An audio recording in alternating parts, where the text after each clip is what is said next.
Hello, and welcome to First Look, a Bible study looking ahead to the reading or readings for the coming Sunday. My name is Carl, and it's really good to have you with us. As we now move back into ordinary time, we're going to pick up the narrative in Matthew's Gospel, and in this week's passage look at a set of incidents which arguably in their different ways are all about healing and wholeness. Before we dive into this study, if you haven't done so already, you might find it useful to download the sheet accompanying it, and you can find the link for that in the video description in YouTube. On the sheet you will find the text of today's reading, some other passages you may wish to look up, the questions we'll be considering together later on, and lots of room for you to record your own thoughts and observations. And so without further ado, let's dive into today's passage, which comes from Matthew's Gospel, chapter 9, verses 9 to 13, and then verses 18 to 26. We learn at the beginning of chapter 9, in verse 1, that Jesus had just returned to the region of Galilee, and in particular what had become his hometown, the town of Capernaum. He'd healed a paralysed man who had been brought to him lying on a bed, and told this man that his sins were forgiven. We learn that this had attracted the ire of some of the scribes who accused Jesus of blasphemy. After all, only God was meant to be able to forgive sins. So Jesus challenged them, and he instructed the man to take up his bed and walk, which he did, went home. And that led to the crowds, we learn, being in awe of the authority that Jesus had been given by God. That's chapter 9, verses 2 to 8. So the incidents that we see today come on the back of a controversy in Matthew's Gospel.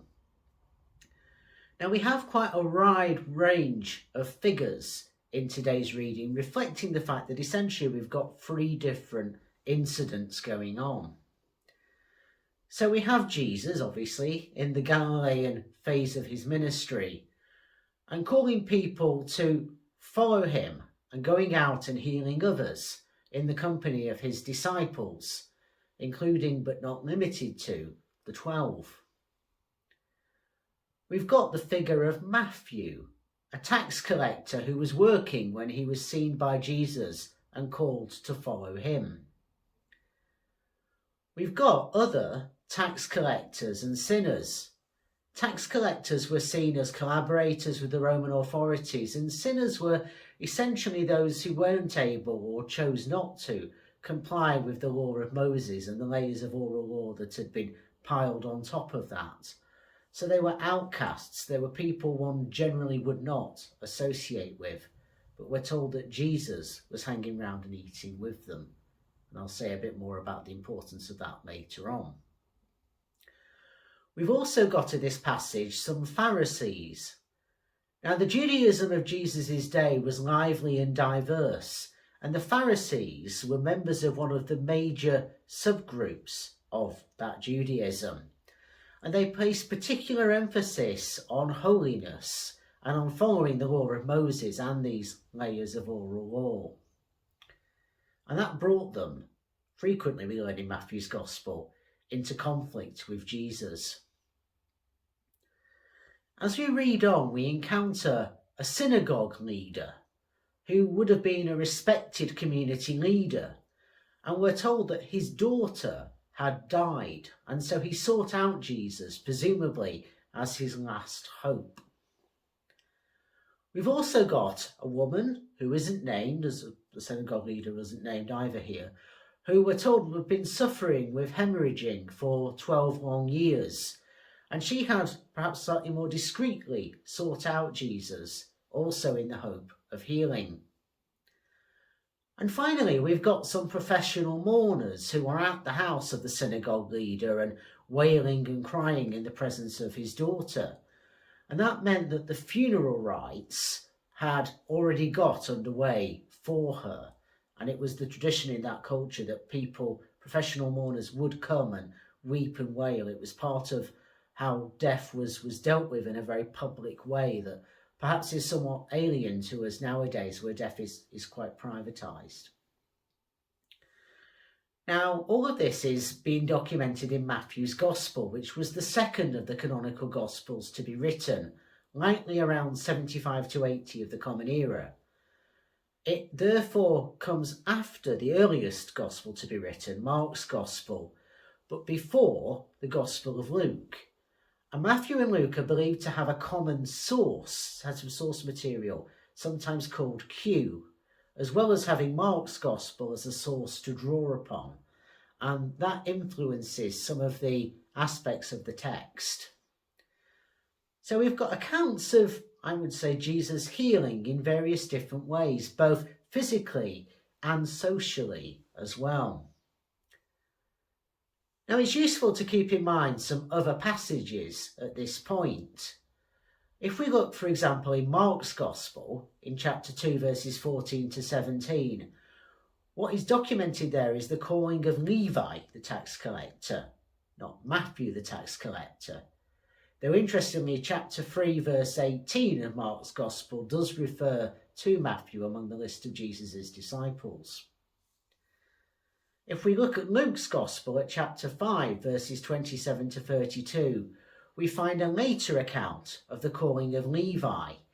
And that clears up this question mark that we might have from Matthew's Gospel about where the meal took place that we hear about in the first part of today's passage, clarifying that it was indeed at the house of Levi. And finally, if we look at Mark's Gospel, chapter 5, verses 21 to 34, we find a much more fulsome version of the healing of the synagogue leader's daughter, synagogue leader being named as Jairus in that account, and of the woman who had been hemorrhaging for 12 years. They're kind of sandwiched together in that passage, and Matthew seems to copy that format in how he presents things to us. So we'll take the different snippets one at a time, starting with Matthew 9, verses 9 to 13, the calling of Matthew. Now, as I've already mentioned, tax collectors were collaborators with Rome in that they collected the Roman taxes. And it was standard practice, it seems, to add a little bit more extra onto what people owed and to keep it for oneself. So not only were tax collectors collaborators with the Roman authorities, but they were also exploiting their own people. So they were very much marginalised, very much hated people. But Jesus, it seems, saw Matthew in his booth where he worked and called him to come and follow, which Matthew did, as we hear about in verse 9. And then it seems that Jesus starts doing some following. He follows Matthew to his house. And that sees in verse 10, Jesus and his disciples eating with tax collectors and sinners. In other words, eating with outcasts. And it's significant because in Jewish culture, to sit down and eat with somebody is to treat them as one's equal. So Jesus recognises tax collectors and sinners for who they are. He doesn't try and kind of gloss over their sort of status before God, if you will. Yet nonetheless, he sits and eats with them as his equals. Now we learn in verse 11 that there were some Pharisees who saw what was going on, and they asked the disciples, no, not Jesus himself, why they were eating with people that, said Pharisees, considered to be ritually impure, as disobeying the Jewish law, as not the kind of people that a rabbi should be associating with. Jesus overhears this, we learn in verse 12, and he responds by making the point that you only need a physician if you're unwell, not if you're already okay. So again, he recognises the moral state, as it were, of those people that he's eating with. And in verse 13, he goes a bit further. He challenges his critics to grasp the meaning of the phrase, I desire mercy, not sacrifice, which is a quotation from the prophet Hosea, from Hosea chapter 6, verse 6. And its meaning is given in relation to how to treat sinners. Note that Jesus doesn't call these people to repentance. He doesn't say, I'm only going to sit down and eat with you if you change your lives. Jesus is non-judgmental in the way he interacts with people. But in challenging the Pharisees, he tells them to go and learn. And that was a typical rabbinic idiom. And we might look at Numbers chapter 5 verse 6 or Joshua chapter 10 verse 6, for example, to find other instances of it.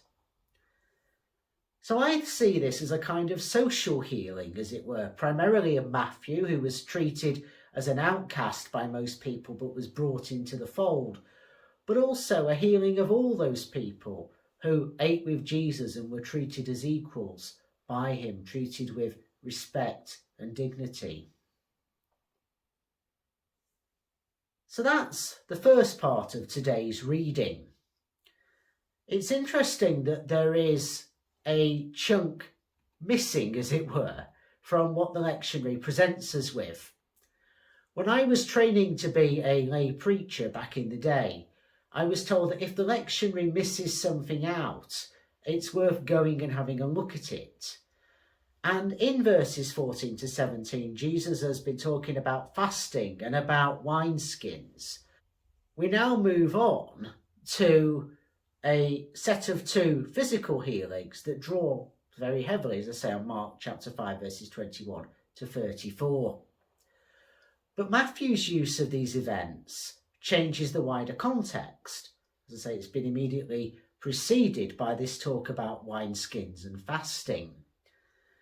Matthew's version is much more succinct than Mark's. It contains about half the number of words, and it misses out some details that might have been considered difficult or embarrassing, such as, drawing from Mark chapter 5 verse 26, the failure of the doctors and physicians that the woman with hemorrhaging had been seeing to be able to help her.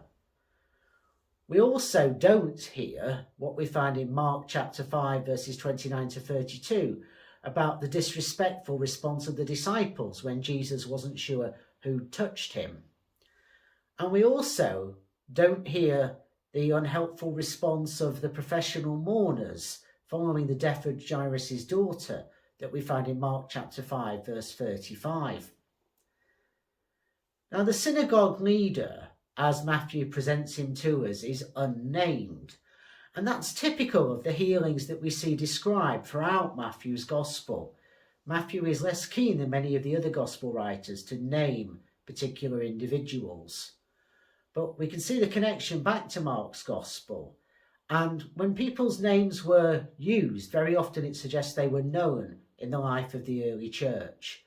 So it seems that Jairus was known to the earliest Christians. In verses 18 and 19 of today's passage, we learn that the synagogue leader's daughter was already dead. And so seeking out Jesus suggests that this man has serious faith in Jesus and in what Jesus is capable of doing for him and for his daughter. In the middle part of this little sandwich, as it were, in verses 20 to 22 of today's passage, we see that the woman who'd been suffering with hemorrhaging also had a remarkable faith in that she believed if she could touch just the hem of Jesus' cloak, she would be healed.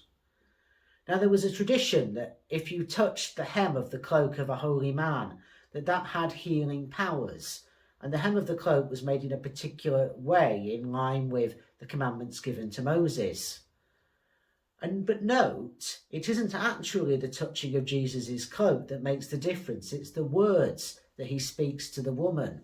That is where the instantaneous healing happens.